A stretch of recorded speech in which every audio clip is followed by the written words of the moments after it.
بسم اللہ الرحمن الرحیم۔ السلام علیکم۔ واقعہ کرتاس کی تحقیق۔ سوال: رسول اللہ صلی اللہ علیہ وسلم کی وفات کے وقت مشہور واقعہ کرتاس کی اصل نوعیت کیا ہے؟ حضرت عمر رضی اللہ عنہ کا اس معاملے میں کیا موقف ہے؟ جواب: اس واقعے کے متعلق امام بخاری نے کتاب العلم، کتاب الجزیہ اور کتاب المغازی میں، امام مسلم نے کتاب الوصیت میں اور امام احمد نے مسند ابن عباس میں متعدد روایات مختلف سندوں سے نقل کی ہیں، جن کا سلسلہ ابن عباس پر تمام ہوتا ہے۔ کسی دوسرے صحابی سے اس باب میں کوئی صریح روایت منقول نہیں ہوئی ہے۔ خلاصہ ان سب روایات کا یہ ہے کہ وفات سے 4 روز پہلے جمعرات کے دن حضور نبی کریم صلی اللہ علیہ وسلم پر مرض کی شدید تکلیف طاری تھی اور آخری وقت قریب معلوم ہو رہا تھا۔ اس حالت میں آپ صلی اللہ علیہ وسلم نے حاضرین سے فرمایا کہ لکھنے کا سامان لاؤ، میں تمہیں ایک ایسی تحریر لکھ دوں کہ اس کے بعد تم کبھی گمراہ نہ ہو۔ اس وقت گھر میں بہت سے لوگ جمع تھے۔ حضرت عمر رضی اللہ عنہ نے کہا، رسول اللہ صلی اللہ علیہ وسلم اس وقت سخت تکلیف میں ہیں، ہمارے پاس قرآن مجید موجود ہے، اللہ کی کتاب ہمارے لیے کافی ہے۔ اس پر اختلاف ہو گیا۔ بعض لوگوں نے کہا نہیں، سامان کتابت لے آنا چاہیے تاکہ حضور صلی اللہ علیہ وسلم وہ چیز لکھوا دیں جس کے بعد ہم گمراہ نہ ہو سکیں، اور بعض اصحاب نے حضرت عمر رضی اللہ عنہ کے خیال کی تائید کی۔ کچھ اور لوگوں نے کہا کہ حضور صلی اللہ علیہ وسلم سے پھر دریافت کر لو، آپ صلی اللہ علیہ وسلم واقع کچھ لکھوانا چاہتے ہیں یا یہ بات آپ صلی اللہ علیہ وسلم نے غلبہ مرض کی وجہ سے گھبراہٹ میں فرمائی ہے۔ اس طرح بعض لوگ آپس میں بحث کرنے لگے اور بعض حضور صلی اللہ علیہ وسلم سے آپ صلی اللہ علیہ وسلم کا مدعا پوچھنے میں لگ گئے۔ اس پر حضور صلی اللہ علیہ وسلم نے فرمایا، مجھے میرے حال پر چھوڑ دو، میں جس حالت میں ہوں وہ اس سے بہتر ہے جس کی طرف تم مجھے بلا رہے ہو، میرے پاس سے اٹھ جاؤ، میرے پاس جھگڑا کرنا ٹھیک نہیں ہے۔ اس کے بعد حضرت ابن عباس رضی اللہ تعالیٰ عنہ کہتے ہیں کہ حضور صلی اللہ علیہ وسلم نے 3 باتوں کی وصیت فرمائی۔ ایک یہ کہ مشرکین کو جزیرہ عرب سے نکال دو، دوسری یہ کہ جو وفود باہر سے آئیں ان کی اسی طرح خاطرداری کرنا جس طرح میں کرتا تھا، اور تیسری بات حضور صلی اللہ علیہ وسلم کی زبان سے ادا نہ ہوئی یا راوی سے فراموش ہو گئی۔ روایت اس باب میں بھی واضح نہیں ہے کہ ابن عباس نے اس کو فراموش کیا یا بیچ کے کسی راوی نے۔ یہ ہے کل کائنات اس قصے کی۔ اگر کوئی سیدھے طریقے سے بات سمجھنا چاہے تو اصل صورتحال معاملے کے سمجھنے میں کوئی مشکل پیش نہیں آ سکتی۔ اپنے محبوب ترین پیشوا اور رہبر کو دنیا سے رخصت ہوتے دیکھ کر سب لوگوں کے اضطراب کا حال علم طاری تھا۔ مرض شدت پکڑ چکا تھا، سب کی آنکھوں کے سامنے حضور صلی اللہ علیہ وسلم سخت کرب کی حالت میں مبتلا تھے۔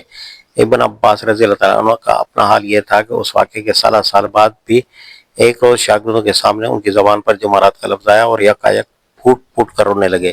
شاگردوں نے پوچھا، جمعرات کا کیا قصہ ہے جسے یاد کر کے آپ کیوں بے حال ہوئے جا رہے ہیں؟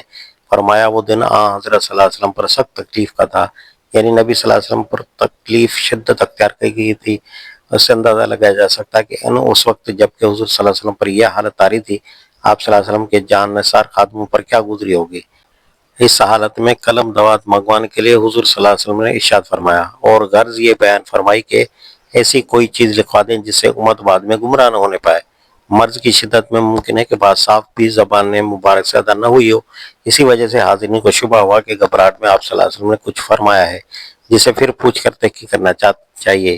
حضرت عمر رضی اللہ عنہ نے اس موقع پر جو کچھ کہا اس کا صاف مطلب تھا کہ حضور صلی اللہ علیہ وسلم اس وقت سخت تکلیف میں مبتلا ہیں، اس حالت میں بھی آپ صلی اللہ علیہ وسلم امت کے لیے فکر مند ہو رہے ہیں اور کچھ لکھوانے کی زحمت اٹھانا چاہتے ہیں تاکہ لوگ آپ صلی اللہ علیہ وسلم کے بعد گمراہ نہ ہونے پائے۔ لیکن اس وقت آپ صلی اللہ علیہ وسلم کو یہ زحمت دینا مناسب نہیں ہے۔ امت کی ہدایت کے لیے قرآن موجود ہے، انشاءاللہ وہی گمراہی سے بچانے کے لیے کافی ہوگا۔ ممکن ہے اس کے ساتھ حضرت عمر رضی اللہ عنہ کو یہ بھی اندیشہ ہوا ہو کہ اگر تحریر لکھواتے حضور صلی اللہ علیہ وسلم کا وقت پہنچا اور بات ادھوری رہ گئی تو کہیں وہ الٹی فتنے ہی کا موجب نہ بن جائے۔ بہرحال یہ بالکل فطری امر تھا کہ اس موقع پر کوئی علم اور ہدایت کی حرص بھی اس بات کا طالب ہوا کہ حضور صلی اللہ علیہ وسلم سے ضرور کچھ لکھوا لیا جائے، اور کوئی اس شک میں پڑ گیا کہ حضور صلی اللہ علیہ وسلم واقعی کچھ لکھوانا چاہتے ہیں یا شدت مرض کی وجہ سے گھبراہٹ میں کچھ فرما رہے ہیں۔ ان تینوں قسم کے لوگوں میں سے کسی کی بات بھی ایسے موقع پر نہ تو خلاف توقع تھی اور نہ اسے نامناسب کہا جا سکتا ہے۔ اب رہ گئی یہ بات کہ حضور صلی اللہ علیہ وسلم جو کچھ لکھوانا چاہتے تھے، آیا اس کی نوعیت عام نصائح کی سی تھی یا کسی ایسے اہم حکم کی جیسے ثبت کرا دینا امت کی ہدایت کے لیے ضروری تھا؟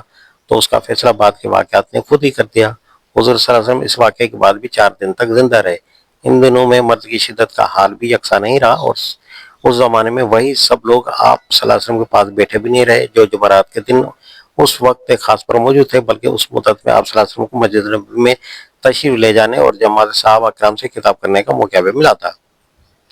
اگر واقعی کوئی اہم حکم ایسا ہوتا جسے ضبط تحریر میں لانا ضروری تھا تو حضور صلی اللہ علیہ وسلم ان دنوں میں کسی وقت بھی اپنے خاتموں سے یا خود اہل بیت میں سے کسی کو بلا کر اسے لکھوا سکتے تھے یا زبانی ارشاد فرما سکتے تھے۔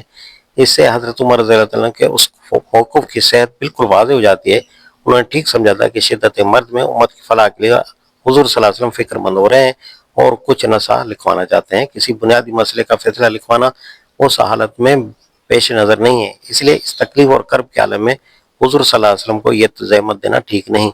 ہمیں قلم دواز لانے کی بجائے حضور صلی اللہ علیہ وسلم کو یہ اطمینان دلانا چاہیے کہ آپ صلی اللہ علیہ وسلم ہمارے لیے پریشان نہ ہوں۔ آپ صلی اللہ علیہ وسلم اپنی امت کو وہ کتاب ہدایت دے کر جا رہے ہیں جو انشاءاللہ اسے کبھی گمراہ نہ ہونے دے گی۔ آخر میں حضرت علی رضی اللہ عنہ کی بھی ایک روایت ملاحظہ فرما لی جائے جسے مسند احمد میں نقل کیا گیا ہے۔ اس میں حضرت علی رضی اللہ عنہ فرماتے ہیں، مجھے نبی صلی اللہ علیہ وسلم نے حکم دیا کہ شانے کی ایک ہڈی لے آؤں تاکہ آپ صلی اللہ علیہ وسلم اس پر ایک ایسی چیز لکھ دیں جس سے آپ صلی اللہ علیہ وسلم کی امت آپ صلی اللہ علیہ وسلم کے بعد گمراہ نہ ہو۔ مجھ کو اندیشہ ہوا کہ کہیں اس کے لاتے لاتے آپ صلی اللہ علیہ وسلم کی وفات نہ ہو جائے، اس لیے میں نے عرض کیا آپ صلی اللہ علیہ وسلم فرمائے میں یاد رکھوں گا۔ اس پر حضور صلی اللہ علیہ وسلم نے فرمایا میں وصیت کرتا ہوں کہ نماز اور زکوٰۃ کی پابندی کرنے کی اور ان غلاموں کے ساتھ حسن سلوک کی جو تمہاری ملکیت میں ہوں۔